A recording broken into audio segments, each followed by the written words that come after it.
औज़ुबिल्लाहिमिनश्शैतानिर्रजीम बिस्मिल्लाहिर्रहमानिर्रहीम। Welcome to my channel. मैं हूं डॉक्टर रिजवान शमाल और आज हम डिस्कस करेंगे first year biology chapter number 1। Topic है biology and the service of mankind. Biology जो है वो इंसान की किस तरीके से खिदमत कर रही है, टॉपिक का नाम ये है। The science of biology has been helping mankind in many ways, in increasing food production, in combating disease, and in protecting and conserving environment.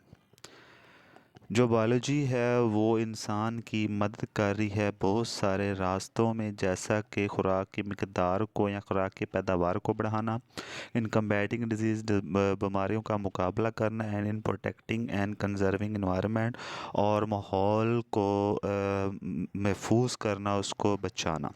Biological advances in the field of food and health have resulted in high standard of living.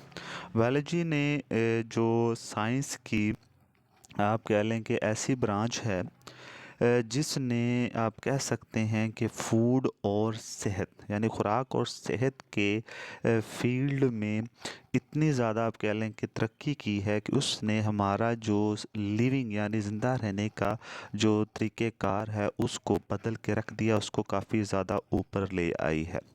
Plant production has been tremendously increased by improving existing varieties. Plant की जो पैदावार है पौधों की वो बहुत ज़्यादा आप कह सकते हैं बहुत ज़्यादा मिकदार में बड़ी है जो भी वैरायटीज़ पाई जाती थी प्लांट की, and developing new high yield और नई ज़्यादा पैदा करने वाली और बीमारियों का सामना करने वाले प्लांट की और एनिमल की जो कि फूड के तौर पे इस्तेमाल होते हैं उनकी वैरायटीज़ आप कह सकते हैं पैदा कर रही है।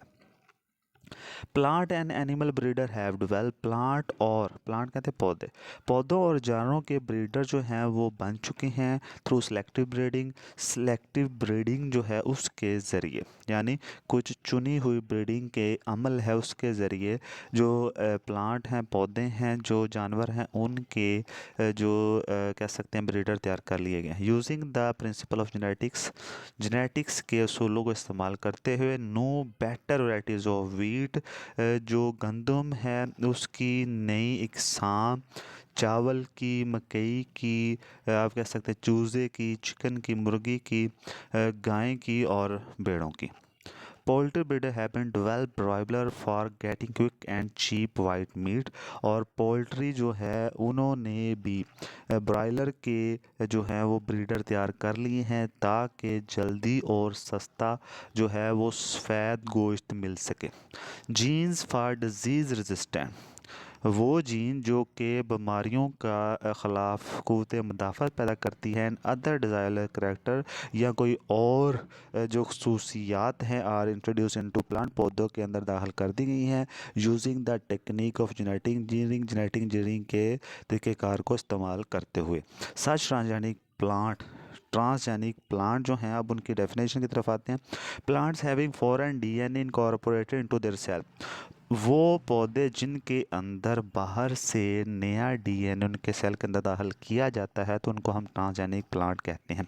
Can be propagated bye cloning, उनको भी बढ़ाया जा रहा है किसके ज़रिए, क्लोनिंग के ज़रिए। अब क्लोनिंग की डेफिनेशन की तरफ आए तो production of genetically identical copies of organism are cell by asexual reproduction के ज़रिए जो है सेल और जानदार की एक ही जैसी जो है वो कॉपीज़ बनाई जा रही हैं, उसको हम क्लोनिंग कहते हैं।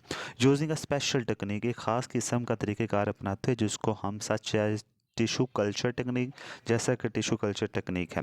प्लांट पैथोजन फंजाई, प्लांट की अंदर बहुत सारी फंजाई जो हैं वो बीमारियाँ फैलाती हैं। इंसेक्ट पेस्ट ऑफ क्रॉप्स, और वो कीड़े मकोड़े जो कि फसलों के ऊपर हमला करते हैं, विच वीकन द प्लांट, और पौधों को कमज़ोर कर देते हैं। रिड्यूस द यील्ड, उनकी पैदावार को कम कर देते हैं। हैड ट्रेडिशनली बिन कंट्रोल्ड, और उनको भी जो है वो कंट्रोल किया जा रहा है बाय यूजिंग केमिकल फंगिसाइड, जो फंजाई को मारने वाले केमिकल, एंड इंसेक्टिसाइड, और कीड़े मकोड़ों के मारने वाले केमिकल के ज़रिए।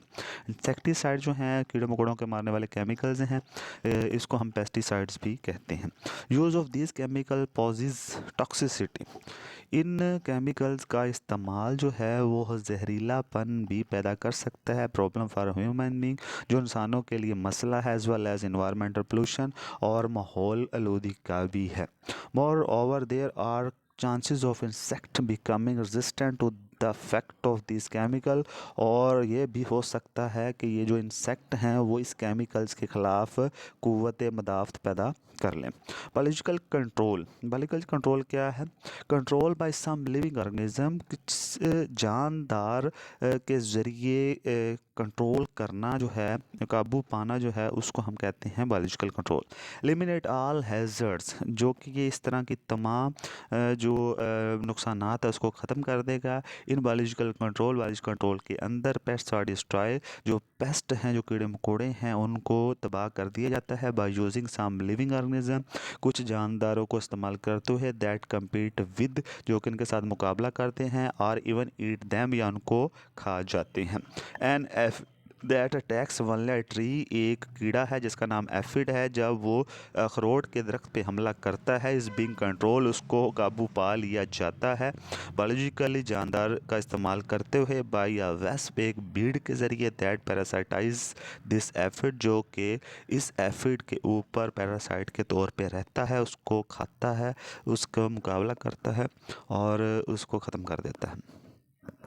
Even some bacteria are being used as biopesticide, यहाँ तक कि कुछ बैक्टीरिया को भी बायोपेस्टिसाइड के तौर पर इस्तेमाल किया जा रहा है। Factory control of a particular disaster disease, किसी भी तबाहकुन बीमारी के लिए ख़ास किस्म को कंट्रोल करने के लिए, काबू पाने के लिए ख़ास किस्म की जो इक़दाम किए जा रहे हैं। और all common disease of a plant can be achieved, और वो तमाम आम बीमारियां जो कि पौधों में होती हैं, कैन बी अचीव्ड, को किन कंट्रोल किया जा सकता है, हासिल किया जा सकता है by using our relevant appropriate method of disease control, को तमाम जो कह लें कि मखसूस जो मेथड्स हैं उनके ज़रिए इसको कंट्रोल, बीमारी कंट्रोल किया जा सकता है, काबू पाया जा सकता है। सच है अप्रोच ऑफ डिजीज़ कंट्रोल, इस तरह का आप कह लें तरीक़ेकार जिसमें हम बीमारियों पे काबू पाते हैं, इस कॉल्ड इंटीग्रेटेड डिजीज़ मैनेजमेंट, इसको हम इंटीग्रेटेड डिजीज़ मैनेजमेंट कहते हैं।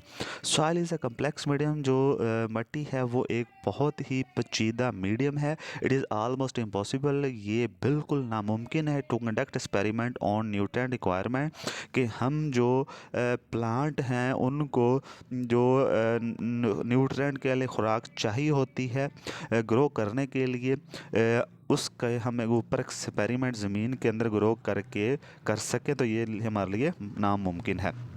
Hydroponic culture technique is used, hydroponic culture technique को इस्तेमाल किया जाता है to test whether a certain nutrient essential for plant और नॉट, कि आया कि ये ख़ास किस्म के कुछ न्यूट्रिएंट खुराक जो प्लांट के लिए ज़रूरी हैं कि नहीं है।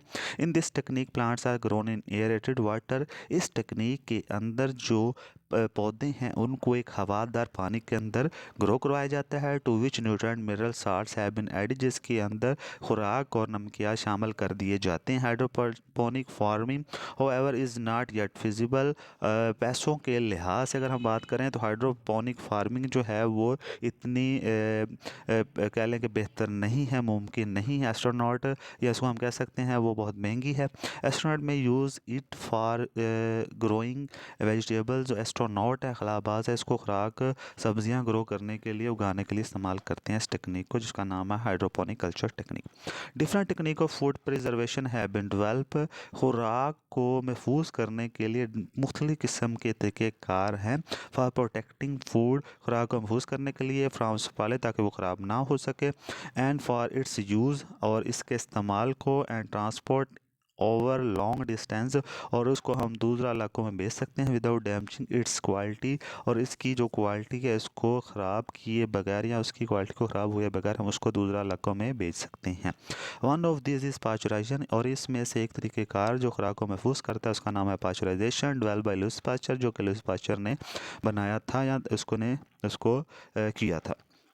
It is being widely used for preservation of milk and milk product. और ये बहुत बड़े पैमाने पे दूध और दूध से बनने वाली चीज़ों को महफूज करने के लिए इस्तेमाल किया जाता है, जिसका नाम है पाश्चराइजेशन। तो आज का जो टॉपिक था वो था biology and service of Mankind, जिसमें से हमने एक है जो उसका फर्स्ट स्टेप था जो कि बायोलॉजी हमारी हेल्प कर रही है इंसानों की, वो था इंक्रीज फूड प्रोडक्शन। तो आज ने हमने पढ़ा है कि खुराक किस तरह से बढ़ाई जा सकती है बायोलॉजी की मदद से।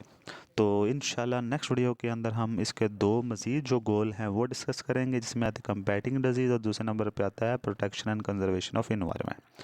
तो मैं उम्मीद करता हूँ आज का टॉपिक आपको समझ आ गया होगा। इंशाल्लाह नेक्स्ट वीडियो में फिर एक नए टॉपिक के साथ हाजिर होंगे। तो नेक्स्ट वीडियो तक के लिए मुझे इजाज़त दीजिए। अल्लाह हाफिज़।